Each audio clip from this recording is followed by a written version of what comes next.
Okay, so we're on Truth Social, inverted commas. Elon Musk knew long before he so strongly endorsed me for president that I was strongly against EV mandate. It's ridiculous.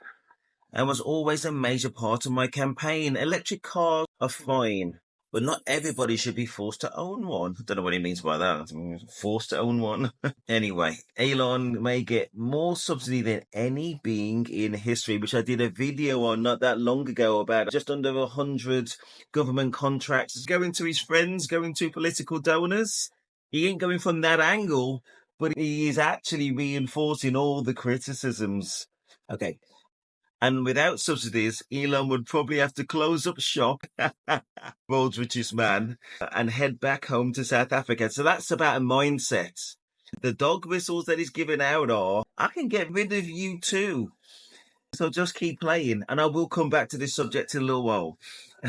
No more rocket launches, satellites, or electric car production. Basically, what he's saying is, don't be an enemy to me out of spite. I can restrict your access to market. Don't worry about building any more cars. You ain't going to be successful, my friends. I'm petty like that. I know you're the richest man in the world, but I want to hurt you by taking away a little bit more money from you. There you go. And he probably knows Musk flattered by ego and a little bit hurt about these types of things, I would guess, from the angle that he's going. No more rocket launches. I think he's talking about before when he hinted about cancelling his Starlink contracts and how much money they would save. Well, if there's money to be saved, you wouldn't be going through him now, would you? Anyway, and our country would save a fortune. So when did he have this realization? You've got to think it through logically. If you're going to be absolutely fair, if that is Trump's point of view, that to cut all those government contracts or do a deep dive into what Elon Musk is doing and the contracts and the value for money, whatever it is, let's pretend that he's talking about the American people and not about himself and political allegiance. If Trump is hinting that Musk's contracts need to be investigated, that's probably what's going to happen. I ain't even touched on his in-house man in the FBI with no experience of ever working for the FBI. He's just there for political reasons, going after political opponents. But anyway, let's look at bribery and corruption when somebody invests in your campaign and gets kickbacks. And even then he's going to try and renege on it. Well done, well done. Take a good hard look at this. Big money to be saved in capitals. Well, there's nothing like a rat reneging on a plan.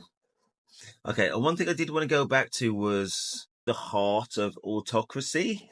Listen, everything's okay as long as you agree 100% wholesale what the top man thinks.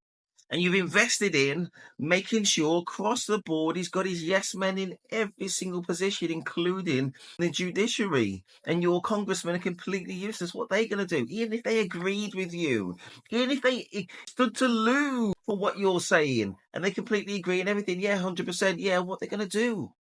They will be gone. And if there are enough of a political opponents, guess what the FBI are going to be doing? They're not going to be investigating crime based on merit. They're going to be going after their political opponents and making sure everybody stands in line. And who's going to be the safeguard? The judiciary of yes men? The clerks of yes men? The management of yes men? Your country is lost. Your country is lost. And just before I finish, if he wants to serve a third term, what's probably going to happen? He's going to be put forward as a candidate. Who's going to stop him? And he's going to let the electorate decide, not the laws and constitution decide. He's going to decide. And let's just say that somehow he lost. Okay, there's been politically motivated groups looking at data, doing unknown things unchecked.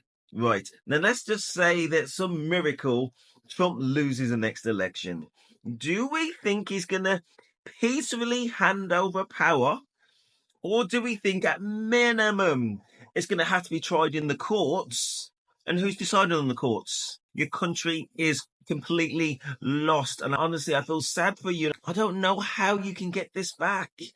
But the insane thing is a lot of you don't want to get it back, which is another story. You've lost everything. It took 7 months. Sad. And before we get carried away, I mean, we're going through this in Brexit and everybody's looking at us and laughing at us. And we deserve it. And everybody's looking at America right now with the lack of oversight, and your democracy is completely gone. You've got a king. The central thing that your constitution was designed to prevent, and you've got it doubled down and you're cheering them on. Whilst your military has been turned on yourself. In 2025, your military's on the street. They were parading for his birthday at a great cost. And those who cheered him on doesn't know that one day those guns could be pointed at them. And on that subject about the military, you're pushing through with getting rid of the blacks who tend to suffer from ingrowing hairs like what I do.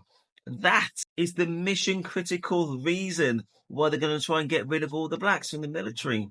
He wants yes men, and he's definitely going to want people who pull the trigger as and when he says. Home or abroad. Listen, all friends, we can have honest and open debates, right?